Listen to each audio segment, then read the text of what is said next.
better rights, civil rights, equality, for jobs, for more employment, for against the oppression, against the hatred. For you name it, every aspect Judah is mourning. Read on. And the gates thereof languish. So when it says the gates thereof languish, mean the black leadership of our people is languishing. They're languishing in the sense that they're not teaching our people the truth as to who they really are, the Israelites. What they're teaching up here, they're African Americans, Islam, and all these different false philosophies. But they're not teaching that they're the Israelites, and the so-called white man is a devil, and he's not the Jew, according to the Bible. Right, and that ties in what Genesis 49 said about them couching as an old lion. Who shall rouse them up? Okay? So that's what also goes into that language. Our leaders are languishing because they don't know what to teach the people. Okay? It says, they are black unto the ground. So it's showing you that Judah is black unto the ground. Meaning what? They're dark-skinned people. The Jews are dark-skinned people, black people. When you dig up the earth, it's different shades of brown, dark color. And we're going to prove it more in the historical books, showing you that the Jews were all black people. All right? Right. And that ground, meaning when he said different shades of brown, because you do have some light-skinned blacks, ranging from a light brown to a very dark brown. Okay? Because when the top layer of the soil is brownish, then the deeper you go, the darker it gets. Okay? So we had to go to the book, this historical book called Babylon to Timbuktu. Now, this was written by a black scholar. Some of you have said, but why are you using the white man books? We use all books, blacks, white, because it bears reference to the Bible. So we had to go to page 84 and read what this black scholar wrote. Right. And his name is Rudolph Windsor. It says, in the year 65 BC, the Roman armies under General Pompey... More white people. The Romans are Italians, white people, that captured Jerusalem. Read on. Captured Jerusalem. In 70 AD, General Vespasian and his son Titus put an end to the Jewish state. Remember that. They put an end to our rulership, our nation, in the land of Israel, not Africa. Read on. With great slaughter. With great slaughter. They were slaughtering, killing us, butchering us. Mass genocide. Read on. During the period of the military governors of Palestine, many outrages and atrocities were committed against the residue of the people. During the period from Pompey to Julius, it has been estimated that over 1 million Jews fled into Africa. You hear that? 1 million Jews fled into Africa. So now, if these Jews are white people, what would be the purpose or the sense of fleeing down to Africa? So showing you these were black people. 1 million Jews fled down into Africa, like we just read in the book of Deuteronomy 28:68. And you were sold from where? From Africa to America. By who? The Africans and the Arabs. Read on. Right, let me bring this out. And this also proves what you had said earlier about the scepter shall not depart from Judah until Shiloh come. Because right after Christ came, the Romans under Vespasian, like we're reading, destroyed Israel. And they lost their power. Okay? I'm going to read on. Fleeing from Roman persecution and slavery, the slave markets were full of black Jewish slaves. Okay. So, sure, that's the proof right there. The slave markets were full of black Jewish slaves. Now I can show one more book called Sex and Race. This is by J.R. Rogers, another black historian and scholar. All right, in this book on page 91, he asks a question right here. And this is the question that he posed to the readers. It says right in page 91, were the Jews originally Negroes? The answer is yes, and still are. Now, this is what he said about the European painters. It says, European painters and sculptors, by their use of white models to typify biblical characters, have falsified tremendously the physiognomy of the ancient Jews. That's true. When was this done? In the Renaissance period. This was done by the Renaissance to typify biblical characters by using white men to portray the biblical characters, Moses, Joshua, Jesus Christ, the apostles, and all the people in the Bible. That's why today you have a prominent picture of this guy that we call Jesus Christ, a white-looking guy, which actually his name is Caesar Borgias, the second son of Pope Alexander VI of Rome. Now I have another historical book called Nature Knows No Color Line, again by J.R. Rogers, another black historian.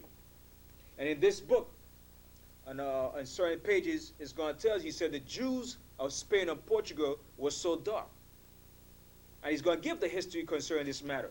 Now, this is on page 123 in section Nature Knows No Color Line. And this is what it states in the book. It says right here. It says, Waite says, an interesting gradation of all shades down to the black is exhibited by the Jews. Especially dark were the Jews of Spain and Portugal. The Portuguese Jews were very dark, says Pritchard. The Duchess of de Abrantes, wife of Napoleon's ambassador to Portugal, said that the Jew, the Negro, and the Portuguese could be seen in a single person. So dark were the Jews, especially of Portugal and southern Spain, that many whites thought all Jews were black or dark. Showing you right there. Now he's going on to say, it says, many of the Jews who were banished from Portugal by John II settled in the West Indies. John Bigelow, who visited Jamaica in 1850, saw the descendants of these Jews and said they were Negroid. So this is the fact right here. These are the facts showing you. So the Bible and history proves the facts that what we're showing, these are the tribes of Israel. In conclusion to the tribe of Judah, I'd like to get one more scripture. This is Luke 21:20. And when ye shall see Jerusalem compassed with armies. So this was Christ speaking to the Pharisees and Sadducees and to the nation of Israel, showing that the Roman armies was going to compass Jerusalem. Read on. Then know that the desolation thereof is nigh. Know that the desolation, the destruction of us as a nation of people and of our rulership. Read on. Was going to come to an end under the Romans. Read on. Then let them which are in Judea flee to the mountains. So those who are in Judea, which is Jerusalem, flee to the mountains. The mountains also represents Masada and down into the interiors of West Africa. Read on. And let them which are in the midst of it depart out. He said, depart out of Jerusalem. Why? Because the Romans was going to destroy Jerusalem. Like we read in the book called Babylon to Timbuktu, what happened to Jerusalem. Read on. And let not them that are in the countries enter thereinto. He said, and those that are into the countries return not back into it, because there's going to be great slaughter and great atrocities. Read on. Verse 22. For these be the days of vengeance. For these were the days of vengeance upon us for disobeying and breaking the Most High's laws as a nation of people. Read on. That all things which are written may be fulfilled. That all things that are written where? In the prophecies of the Old Testament by Moses and all the prophets had to be fulfilled. And this was the fulfillment of what Christ was speaking about. And us coming to Americas as slaves. Read on. But woe unto them that are with child. So that's it on that. Right. Okay. So we're going to begin now with Issachar and Zebulon. Zebulon represents the Indians throughout from Guatemala to Panama, and Issachar represents the Mexican Indians known as the Aztecs. So we'd like to begin with Genesis 49:13. It says, Zebulon shall dwell at the haven of the sea. Now, Jacob was speaking to his son Zebulon. He said, Zebulon, like I said, are the Indians throughout Guatemala to Panama. Zebulons, which were known as the Mayans when the Spaniards came to the New World. Zebulon shall dwell at the haven of the sea. The haven of the sea that he's talking about is the area known as the Panama Canal Zone. And he shall be for an haven of ships. And he shall be for a haven of ships, meaning the major docking point where all ships come in and out for exporting and importing. And when you look at the Panama Canal Zone, it cuts the trip around the world from the Pacific to the Atlantic Ocean. That's why the Panama Canal Zone was built based on the prophecy that Zebulon will be a haven of ships. Read on. And his border shall be unto Zidon. So back in ancient time, even Zebulon used to dwell at the sea coast, and his border extended up until Zidon. Going on. Verse 14. Issachar is a strong ass. Now we're speaking about Issachar, which represents the Aztec Indians, known to as the Mexicans. Not the Spanish, but those of Indian descent. They call themselves Azteca. Read on. Issachar is a strong ass. So it said Issachar is a strong ass, meaning he's a strong, hard worker. Read on. Couching down between two burdens. And the two burdens that he couching down is what? Is Mexico, which is North America and Central America. And the two burdens also the burden that he carries upon his back, doing all this hard labors. Right. Let me say they always show the Mexicans one of their symbols is an ass.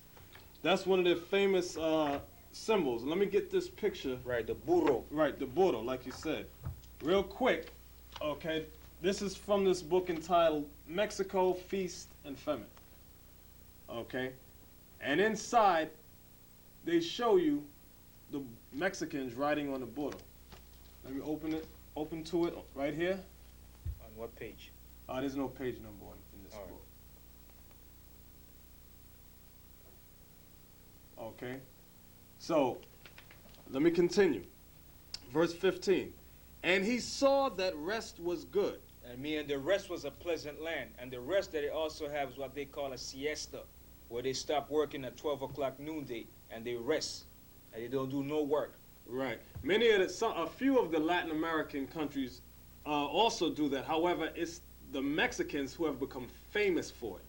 Anytime you hear of a siesta, what's the first thing that comes to your mind? The Mexicans. Okay? I'll read it again. And he saw that rest was good. And it was also a good land, a beautiful land. Read on. And the land that it was pleasant. The land is a beautiful land. So that's where all the American tourists go when they want to go for a vacation. They run down to Mexico, Tijuana, Puerto Vallarta, and all the different places in Mexico. Read on. And bowed his shoulder to bear and became a servant unto tribute. So he bowed his shoulder. When the Spaniards came over and conquered them, the conquistadores, they bowed his shoulder and became servants. And it says, bowed his shoulder to bear and became a servant unto tribute. They were oppressed by the Spaniards, had them working in silver mines, and even up until this present day. That's why America is taking NAFTA down to Mexico to pay the Mexican workers a minimum wage, because they are hard workers. His name, Issachar, means he is hired. And the white man knows this prophecy. That's why he exploit and use the Mexicans as cheap labor. Right, even here in the city, whenever the Japanese or the white man in general wants a cheap labor, who do they get? The Mexicans, and pay them less than minimum wage. Because they say none of the blacks surely ain't going to work for that, or none of the other Spanish-speaking tribes, but get the Mexicans. You could pay them $1.50 an hour. They'll do it. Right. Okay. So now, let's go to Deuteronomy 33. 18 and 19. Right. So we're doing Zebulon and Issachar because these two tribes are interrelated. They connect borders. Mexico runs all the way down, extends down to Guatemala and all the different El Salvador and so forth. All these were the families of the Aztecs and the Mayans, and they had close relationship. Right. So Deuteronomy 33 verse 18. And of Zebulon he said, Rejoice, Zebulon, in thy going out, and Issachar in thy tent. So Zebulon rejoiced in their going out when they used to keep their feasts. Now, not talking about the wicked feast that they kept when they went off into wickedness.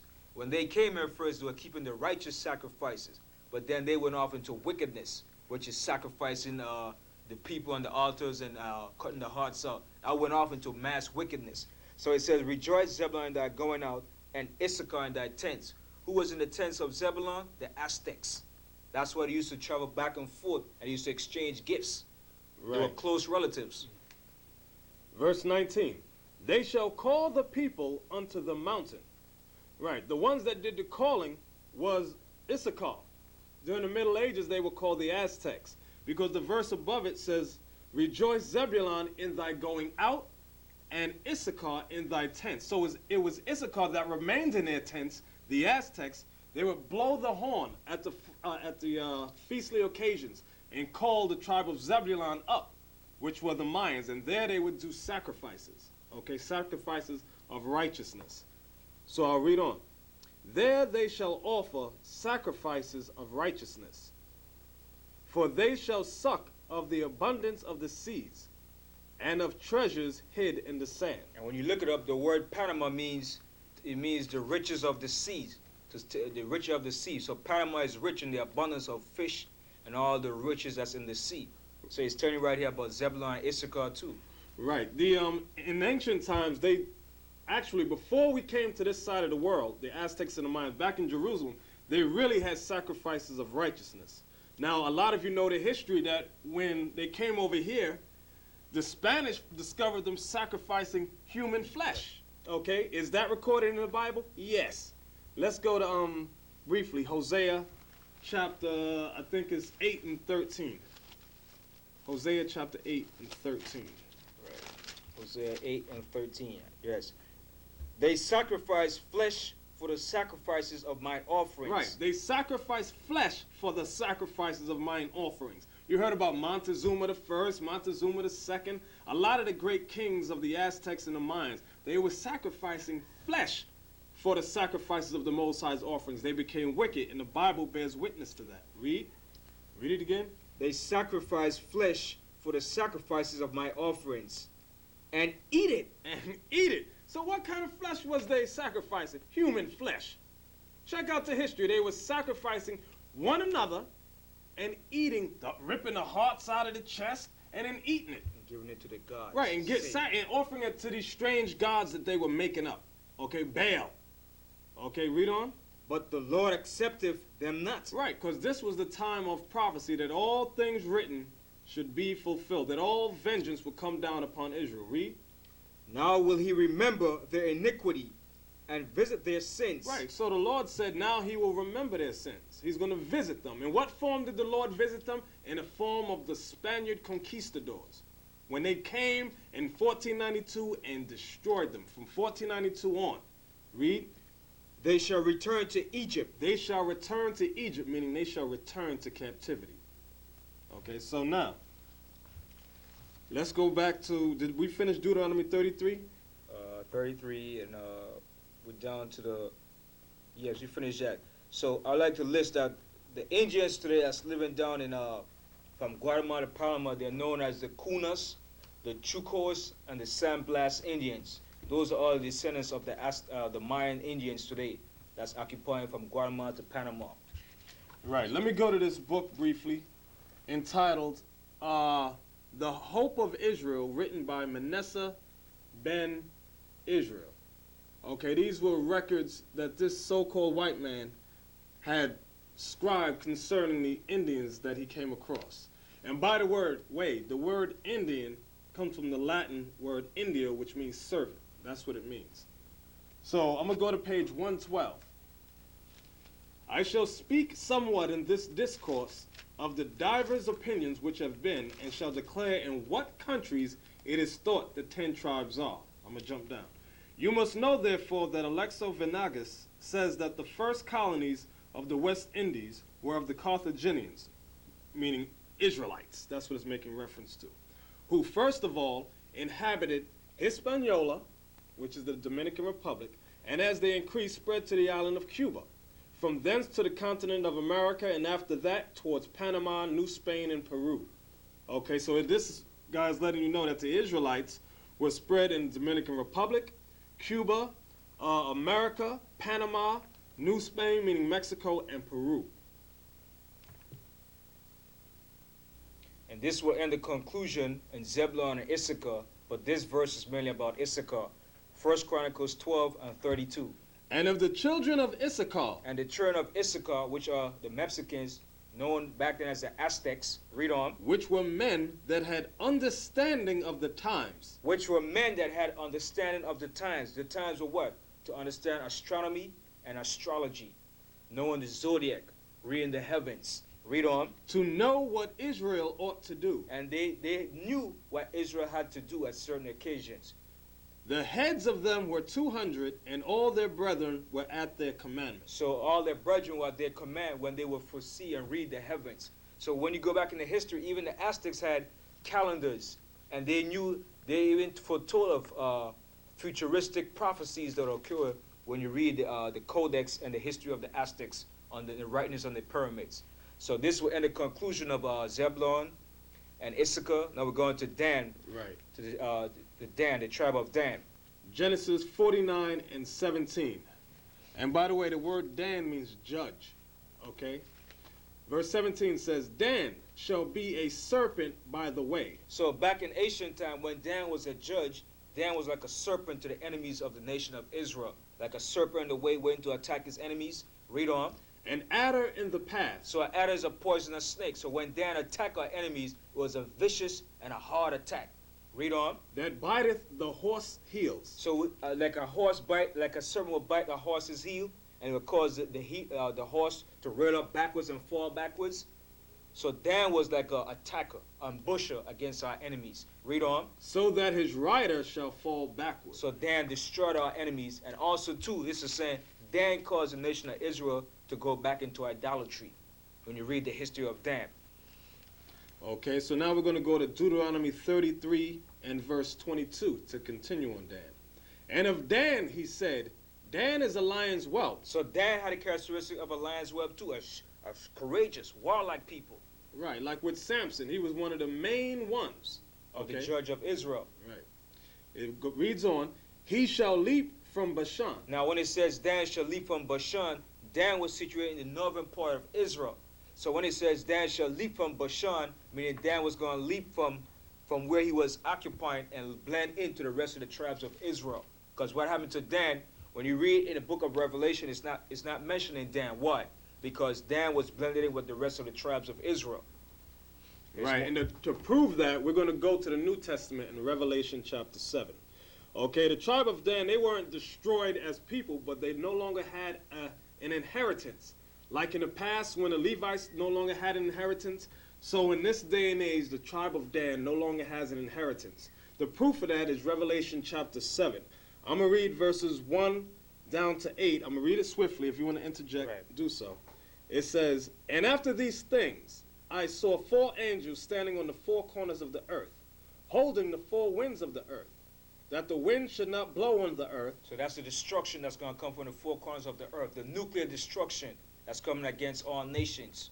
Read on. Nor on the sea, nor on any tree.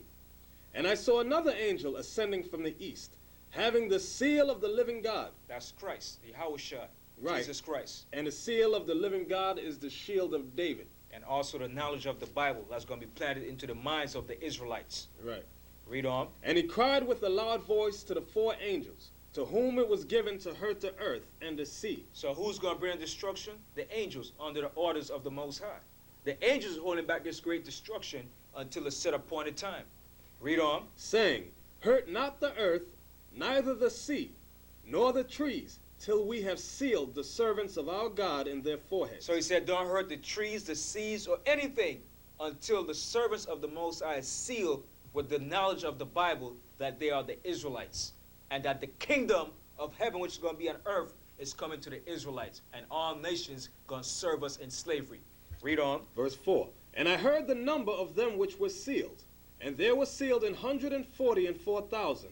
Of all the tribes of the children of Israel. Of all the tribes of the children of Israel. Not the Africans, not the Chinese, not the Japanese, but the Israelites. Read on.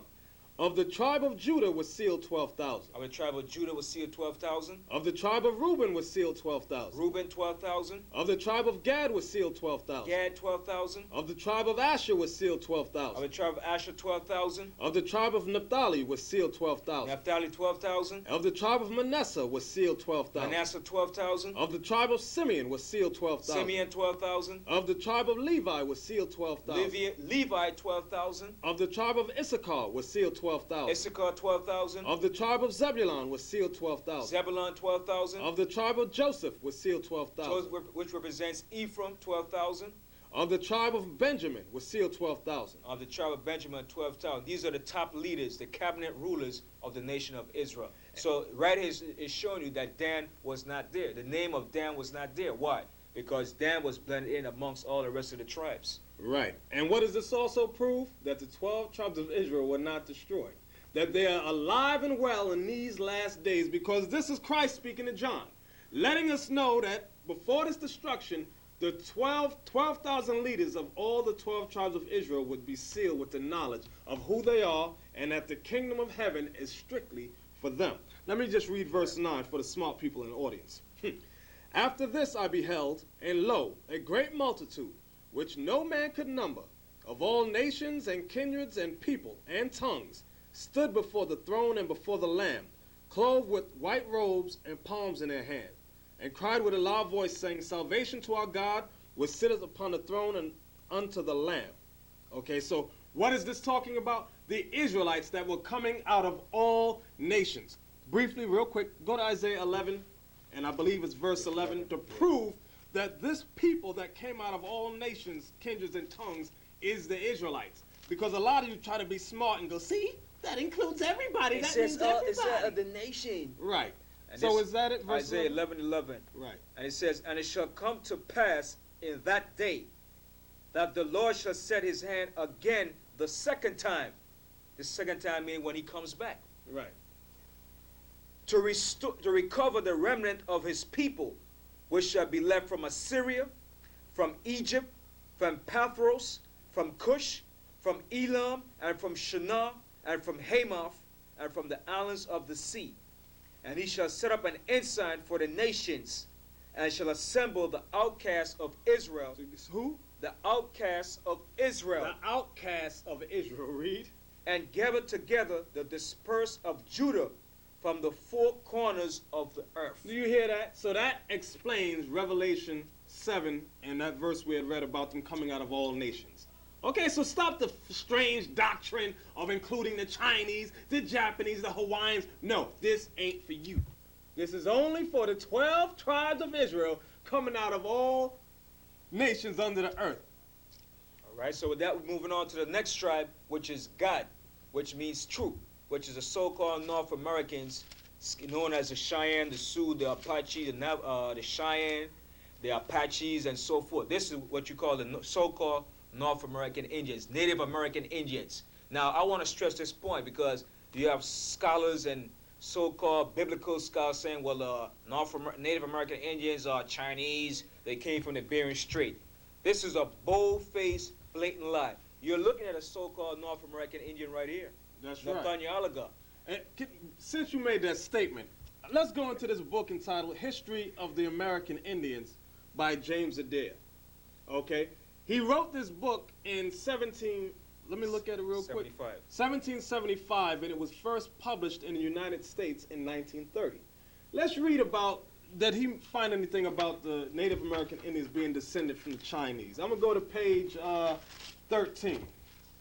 Page 13 and 14. Bear with me. Here comes right here. All right, I got it.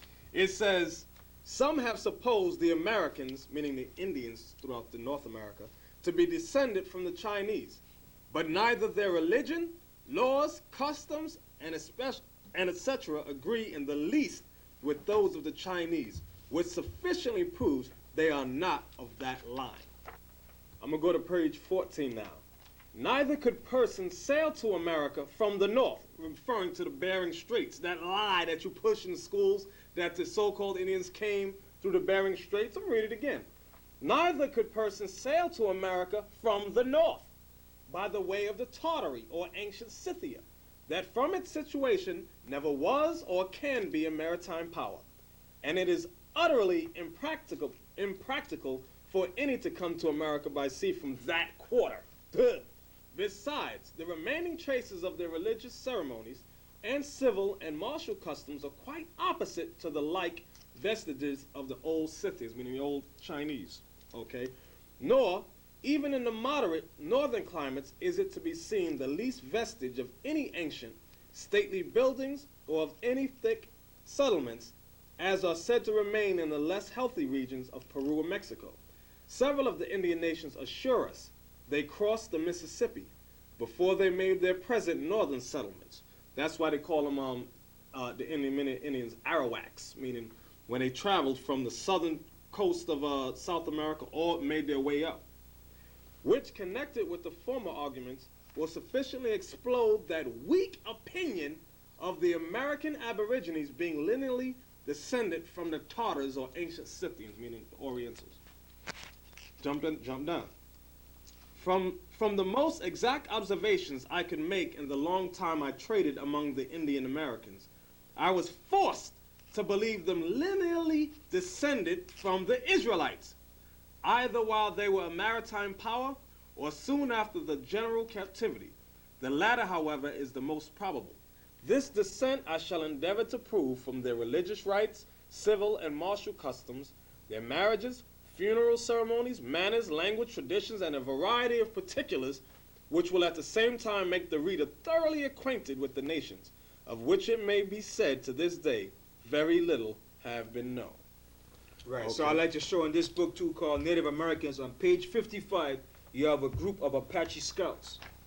Then on page 67, you have a warrior.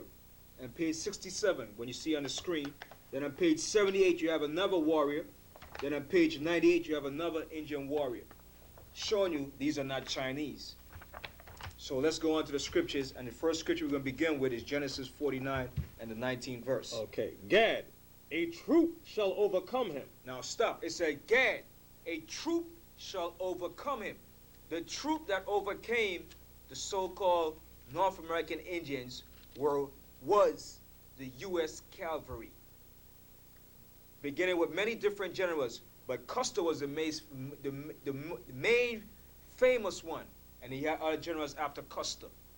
And from that point, they were destroyed and defeated by the U.S. cavalry. Right. So that's the prophecy showing you of Gad shall be overcome by a troop.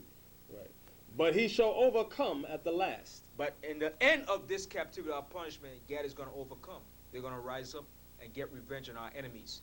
Now the next scripture is Deuteronomy, the 33rd chapter and the 20th verse. And of Gad he said, Blessed be he that enlargeth Gad. So the Most High blessed Gad with a large proportion of the lands in North America, such as here in the United States, Canada. They had the largest areas of land mass. Reading on. He dwelleth as a lion. So it said Gad dwells as a lion. Now you know how a lion dwells? A lion roams the entire prairie, and he covers a large area of land for their territory. And also too, when he say he dwells as a lion, Gad used to paint their face with war paints, and it shows a warlike character. Read on. Okay. And teareth the arm. Now when he said he tear up the arm, they would take a knife and they would cut the skin and make the blood ritual or covenant, saying that we're brothers forever. This came from the so-called North American Indians. Read it on. With the crown of the head. And the crown of his head was what? Was the Indian bonnet that he wore upon his head. And we're going to show some pictures on that. You can show that picture. Let me show you the one from this book entitled The Way of the Warrior. Okay, and inside this book, they show you the crown of the tribe of Gad. Okay, and it specifies here with the crown of the head, because the tribe of Gad is letting you know in the last days would have a strange crown, a crown that's unusual to the kings of the earth. Now let's take a look at that crown. Okay.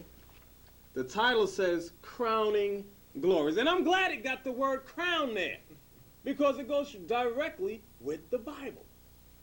Crowning Glories. Do you see that crown? That's a magnificent and beautiful crown. Okay, a war bonnet. All right. Some more? In this book called Native American on page 81, it's going to see a group of Indian chiefs. There it is right here. Here's the crown of the head right here. There's no getting around that scripture. That's the proof right here. The crown of the head.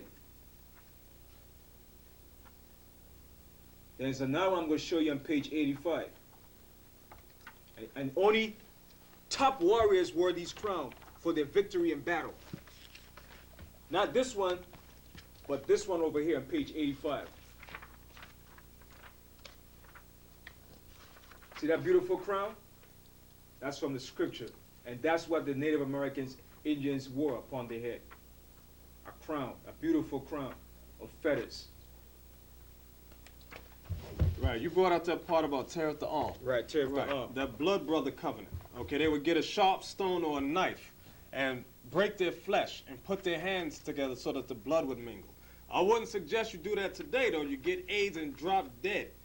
So, but that was the prophecy on what the tribe of Gad would be doing in the last days. Okay? So what was the next scripture we were going to go to? There's more to that, too. There's more in the 20th verse. Right, Deuteronomy 33 and 20. It 21. says, 21, excuse me. Yeah. And he provided the first part for himself. So I mean, when he divided different areas of the land, he took for himself. Read on. Because there were other tribes that came along with him. But Gad took their portion of their land. Read on. Because there, in a portion of the lawgiver, was he seated. So Gad also, too, when he came over, became a lawgiver. Because they took part in what? In the ceremonies, issuing the laws, and showing justice among themselves. Read on. And he came with the heads of the people. So when he said he came with the heads of the people, he came with along with the other tribes, such as the Puerto Rican Indians known as the Boricua, Taino, and so forth. They didn't come alone. They came along with the rest of the tribes of Israel. Read on. He executed the justice of the Lord and his judgments with Israel. So he also executed justice and judgment too. That was part of Gad's duty when they came over here. Because Gad had laws, like we just read in the book of James Adair. They kept the laws and the ceremonies, also wearing the fringes. You notice amongst the Native American Indians, they wore the fringes in all their garments. I'm going to show some pictures of that too, when they wore the garments. That was a natural custom. Right, let's get that in the, I'm going to get that. This is Numbers chapter 15, verse 38. Speaking to the children of Israel, and bid them that they make them fringes in the borders of their garments throughout their generations, and that they put upon the fringe of the borders a riband of blue. So that was the law for that the Most High had given to the Israelites, to wear fringes, and upon your fringes you put a border of blue. As you see in many clips, you see the Native American Indians, we wore fringes, okay? And there's one where you can actually see the ribbon of blue. That was according to the laws of the Most High. And the fringes represented the laws. There were over 600 laws that was given to our people. Okay, so now I'm going to go to 1 Chronicles 12 and verse 8. It says, and of the Gadites, they were separated themselves unto David. They were scouts. Like the so-called white man used the Apache as scouts to hunt other Apaches down. They were scouts in David's army.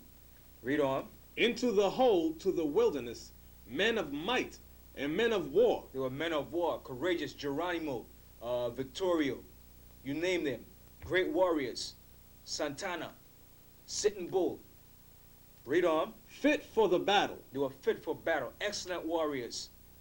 Read on. That could handle shield and buckler, whose faces were like the faces of lions. So meaning they paint their faces with war paint. Right. When they went out to war. I'm gonna show a clip of that from this book entitled After Columbus. This is from the Smithsonian Chronicle of the North American Indians. Okay, you got two photographs here showing you what the scripture means when it says whose faces were like the faces of lions, meaning, like the brother brought out, they used to paint their face fiercely. So they looked terrible when they went to war, just like a lion looks. Okay, I'm going to read on. It says, whose faces were like the faces of lions, and were as swift as the roes upon the mountains. They were swift. Swift. They was good. One main tribe that was famous for that were the Apaches. They was good for using what you call ninja tactics in warfare. And a history book tells you that the Indians were so swift they could run 300 miles non-stop. They were swift in war. They could run a horse. That's how swift they were in battle. That's the history. And also there's another one in 1 Chronicles 5 and 18. I'm going to show you 1 Chronicles 5:18 where it tells you right here. It says the sons of Reuben, which are the Seminole Indians who are brothers to the Gadites. It says, and the Gadites and the half-tribe Manasseh, which are the so-called Cuban Indians, are valiant men able to bear buckler and sword, and to shoot with bow and skillful in war. In this book right here, what is this right here? It's showing the bows and the arrows. The Indians were skillful in using the bow, and they were skillful in war, like I named before, the many different leaders of the so-called Native American Indians. So those are the scripture and prophecy showing you about the so-called Native American Indians.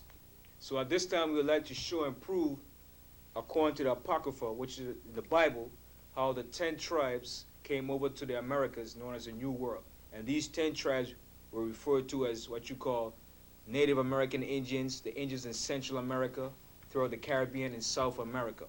Now this is the book of 2nd Ezra, the 13th chapter and the 40th verse. Those are the 10 tribes which were carried away prisoners out of their own land in the time of Hosea the king. So this Hosea was a king of Israel during that time, when the nation of Israel was split into two, known as the northern kingdom and the southern kingdom. Now at this time, Shalmaneser, the king of Assyria, took the 10 tribes out of Israel and took them into his country, which is up in Assyria. Read on. whom Salmanasseh, the king of Assyria, led away captive. So they went into slavery under the Assyrians. Read on. And he carried them over the waters, and so they came into another land. So he took them over the waters into the land of Assyria. So he took them from the land of Israel to his land, Assyria, as slaves. Read on. Right, and that's also made mention of in the book of Kings, Second chapter Kings, 17. the 17th chapter. Right, verse 41.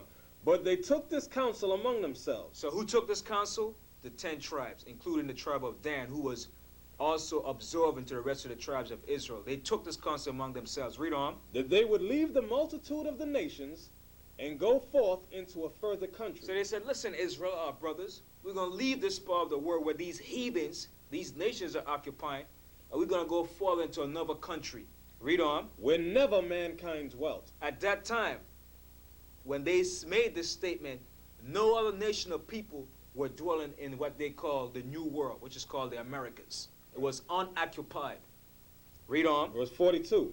That they might there keep their statutes, which they never kept in their own land. So they say, if we leave this part of this world and go into another world, another part of the earth, we might keep our laws and statutes, which we never did kept. Read on. And they entered into Euphrates. Now this is going to knock out that big, blatant lie I've been taught in the school system, that the Indians came from the Bering Strait. That's what it says. It said they entered into the Euphrates. Where is the Euphrates? It's above Iraq, in the Middle East. They came through the Persian Gulf, because the Euphrates extend all the way down to the Persian Gulf. Read on. By the narrow passages of the river. By the narrow passages of the river through the Euphrates, and then came all the way down to the Persian Gulf. Read on. For the Most High then showed signs for them. The Most High showed the signs in the heaven. So they navigated by the stars. And who was doing this? The tribe of Issachar, the so-called Aztecs, what you call the Mexicans. Read on. And held still the flood till they were passed over. So the Most High held still the rough seas until they were passed through. Read on. For through that country there was a great way to go. For through that country was a great way, a long way to go. Coming from all the way from the Persian Gulf, coming on all the way down to Africa, the coast of Africa, the tip of Africa. It was a long way to go. Read on. Namely, of a year and a half. And it took them a year and a half. Why? Because they had to make stops to get what? Water and maybe food. So it took them a year and a half to get from the east all the way to the west, which is known as the Americas, the New World. Read on. And the same region is called Osiris. And that same region is called Asareth, meaning another land, which is known as America. That's the land that they came to, the Americas. Read on. That was it. That's it. So that was it, showing you how the tribes came over to the New World. It took them a year and a half to get from the east to the west. So that knocks out the lie that they came from the Bering Strait. Right. So now let's go to Genesis chapter 49, and we're at verse 20, proving Asher. Asher. So Asher represents the Indians from Colombia all the way down to Uruguay. And we're also dealing with the tribe of Naphtali, which also represents the Indians of Argentina and Chile. Out of Asher his bread shall be fat. So the Most High said, out of Asher his bread shall be fat. What is his bread? His resources that's in the land of South America. Read on. And he shall yield royal dainties. And they shall yield royal dainties. The royal dainties is the fabulous costumes and foods, certain chocolate dainties that they eat. And also, too, he's speaking about what they have every year in Brazil, what they call the carnival. Right. So now let's go to Deuteronomy 33 to finish on Asher. Deuteronomy 33 and verse 24. And of Asher he said, let Asher be blessed with children. So Asher is blessed with children. All South America, in Brazil, they're blessed with abundance of a lot of children. That's why at one time they were killing the children off in Brazil. They had certain hit squads killing the young children because the population of the children was growing so much in poverty. Read on. Let him be acceptable to his brethren. So when it says let him be acceptable to his brethren, it's speaking about the rest of his tribes that were scattered down to the Amazon. Right. That became like cannibals, outcasts. Read on. And let him dip his foot in oil. Now when it says let him dip his foot in oil, when you look on the map, Venezuela is right above Brazil. And Venezuela is the largest producing South American country that produces oil. So that's what it says, let him dip his foot in oil.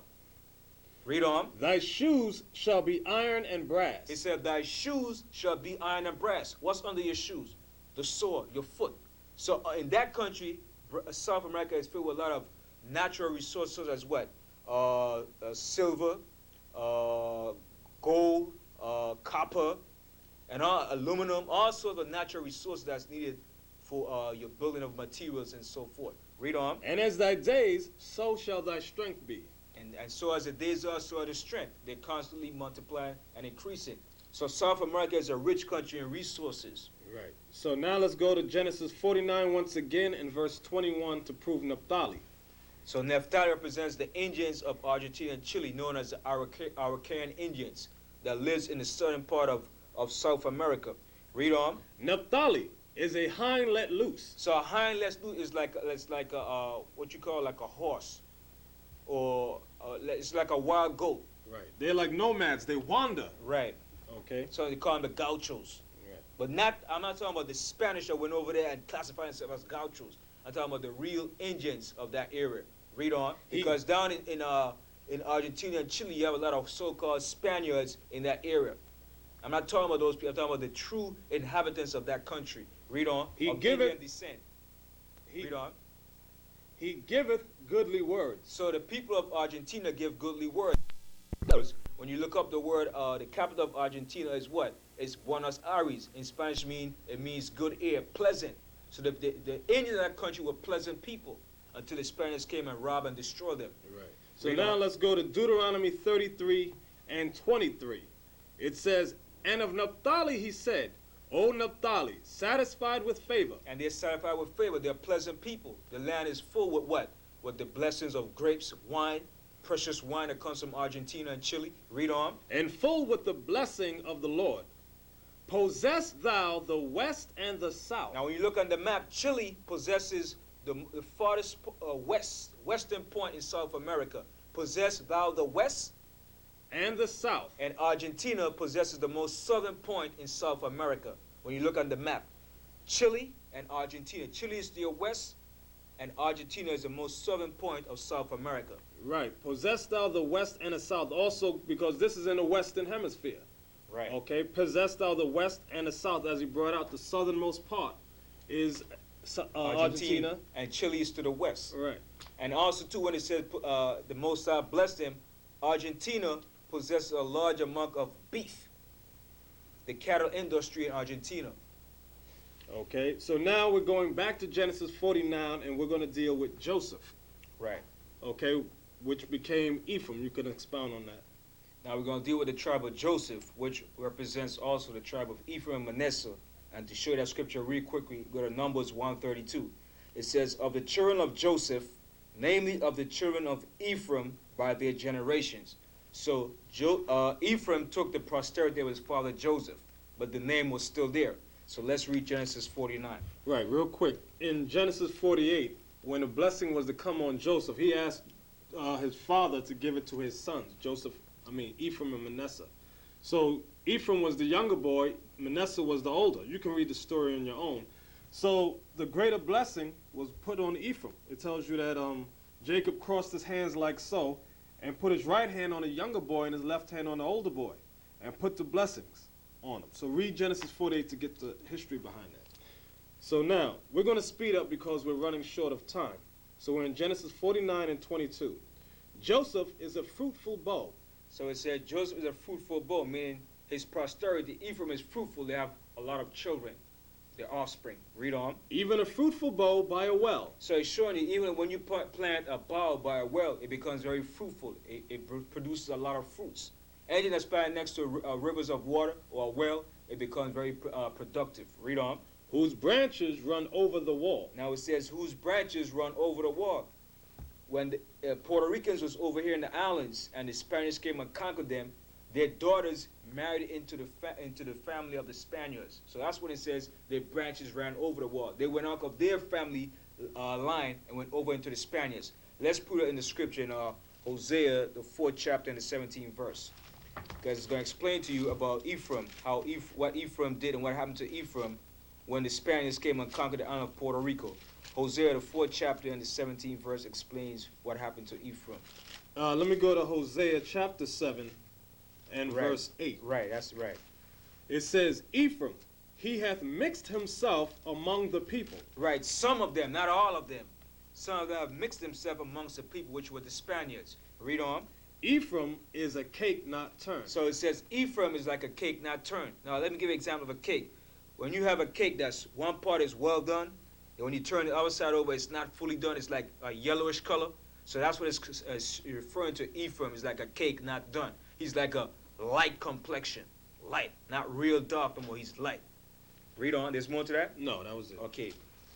Okay, so now let's go. Let me go back to that. It says Joseph is a fruitful bow, even a fruitful bow by a well, whose branches run over the wall. I wanted to say something concerning that over the wall. In Puerto Rico, they have a giant wall that's called El Muro, that the Spanish built to keep the other invading whites out. Okay, so now that's exactly what the scripture is talking about, but it lets you know that the women of Puerto Rico, the Boricua Indians, they went over that wall and started dealing with the Spaniard whites. Okay, and then they had children, and those children went back and dealt with the true Boricuas.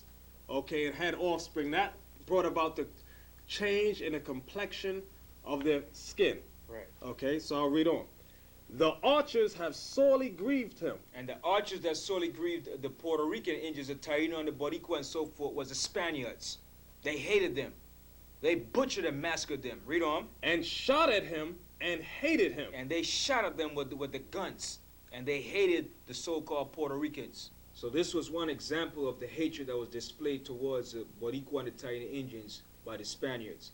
So now, when you read forward in Genesis 49, it gives the history of Joseph. So from there, we're going to go to Deuteronomy, the 33rd chapter and the 13th verse. And of Joseph he said, Blessed of the Lord be his land, for the precious things of heaven. So now the Most High is telling about the land of Ephraim, the Puerto Ricans, for the blessing of the land, and for the precious things of heaven, the sun, the moon, the good climate, the temperature, and all the beautiful fruits and so forth that grows in the island. Read on. For the dew and for the deep that coucheth beneath. And the dew, in the morning you see the dew upon the grass. The dew is what helps your crops to grow good in the morning too. Read on, and it says, for the deep that coucheth beneath is the beautiful seas, the tropical climate, and the blue seas. Read on. And for the precious fruits brought forth by the sun. And the precious fruits brought forth by the sun, the pineapple, the mangoes, all the Goya products, all the beautiful precious fruits that grows in the island of Puerto Rico and Cuba. Read on. And for the precious things put forth by the moon. And the precious things put forth by the moon. When the moon comes out at night in Puerto Rico, this is the only unique thing that what is called a frog or a coqui that lives in the island of Puerto Rico that comes out at night time. And this frog is proven by scientists, it only lives in Puerto Rico. When you take this frog and place him any place else, it will automatically die. And this coqui at night makes a particular sound, goes. Right. So that's some of the precious things put forth by the moon, and it also represents the vegetation and the fruits. Read on. Verse 15. And for the chief things of the ancient mountains, and for the precious things of the lasting hills. You can explain that. This is making reference to all the beautiful and wonderful vegetation that's within the hills and the mountains of Boriqueño. Okay, also I wanted to bring out the word Boricua. It does not mean Puerto Rico, not to get off the topic. Boricua means brave, noble lords. It's an ancient word, okay, an ancient Hebrew word, because we have already proved to you that all the so-called Indians throughout the Americas and the islands spoke Hebrew. Okay, we brought it out also in Lost Tribes in the Promised Lands that the children of Joseph, the tribe of Joseph, lived on an island nearby, okay, which were the so-called Puerto Ricans and the so-called Cubans. Okay, verse 16. And also too in that same verse, for the chief things of the Asian mountains, coffee grows in the mountains too. And some of the Indians hid some of their treasures in the mountains when the Spaniards came and conquered them. So some of the riches were still hidden in the mountains of Puerto Rico, like in the Junque, the jungle, in the area parts. Reading on. Verse 16. And for the precious things of the earth and fullness thereof. Speaking about the vegetation, the fruits, and so forth. Read on. And for the goodwill of him that dwelt in the bush. And also it says the precious things of the earth Means a good soil. They have good soil for planting. Read on. And for the good will of him that dwelt in the bush. And for the good, you could elaborate on that part. And for Oh. the good will of him that dwelt in the bush. Meaning, this is going back into history. When Moses went up on Mount Sinai, who dwelt in the bush? The Most High. Okay, the spirit of the Most High was in there. So all the blessings that Ephraim, that came upon Joseph and his children, Ephraim and Manasseh, was according to the will of the Most High. Okay, let the blessing come upon the head of Joseph, and upon the top of the head of him that was separated from his brethren. So all this blessing came upon Joseph, which was the father of Ephraim and Manasseh, when he was separated to Egypt. Read on. His glory is like the firstling of his bullock. So his strength, the strength of Ephraim coming from his father Joseph. Read on. And his horns are like the horns of unicorns. And the horn represents his power, his strength. That Ephraim became a valiant warrior amongst the tribes of Israel when the nation was split. Reading on. With them he shall push the people together to the ends of the earth. So Ephraim was the one that pushed and brought the rest of the tribes over here. Because when the nation was split, Ephraim became the principal leader over the northern kingdom. So Ephraim brought the tribes over here along with all the rest of the tribes of Israel. Read on. And they are the 10,000s of Ephraim, and they are the thousands of Manasseh. So it's showing about Manasseh, which are the Cuban Indians, the Saboni Indians. Right. Let me say this. When we read in the Apocrypha, in the book of Esdras, about how the tribes came over here, this is explaining to you, it was the tribe of Ephraim that led them, with Manasseh. Okay, they led the tribes over here. And if you notice in here, it keeps mentioning, it says precious fruits, precious things of the earth, and the precious things in the sea. The national anthem of Puerto Rico is called Precious. Okay, and that's not a coincidence. Right.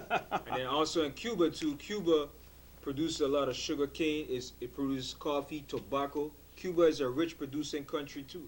Right. At one time, Cuba was a very large producing country. It produced sugar cane to the Western world. Let's go to Hosea chapter 4, verse 17. Okay. It says, Ephraim is joined to idols, meaning the so-called Boricua Indians, you are joined to idols, meaning you love idol worship. You got idols on your dashboards in your car. You got a shrine of idols in your house. You got the on your what? In your body, tattoos. Tattoos on your bodies. You got that fake image of Christ everywhere. And if somebody tries to tell you about it, you say that they're dead wrong. So the scripture says, if you can't get rid of them idols, us, the prophets, the teachers, we are to leave you alone. Okay, so now it's not just Ephraim that's joined the idols. When it says Ephraim, you are the top tribe, because the Dominicans are on that, the Mexicans, and so on and so on. You Latino tribes. Right. Okay, and when we had brought out about the mixing of themselves and them being like a cake unturned, it's not just you Puerto Ricans, Dominicans, Mexicans, a lot of you also, that curse fell on all of you. Okay. And then the Puerto Ricans have a lot of botanical stores in the barrio, in the neighborhood, where you saw all these different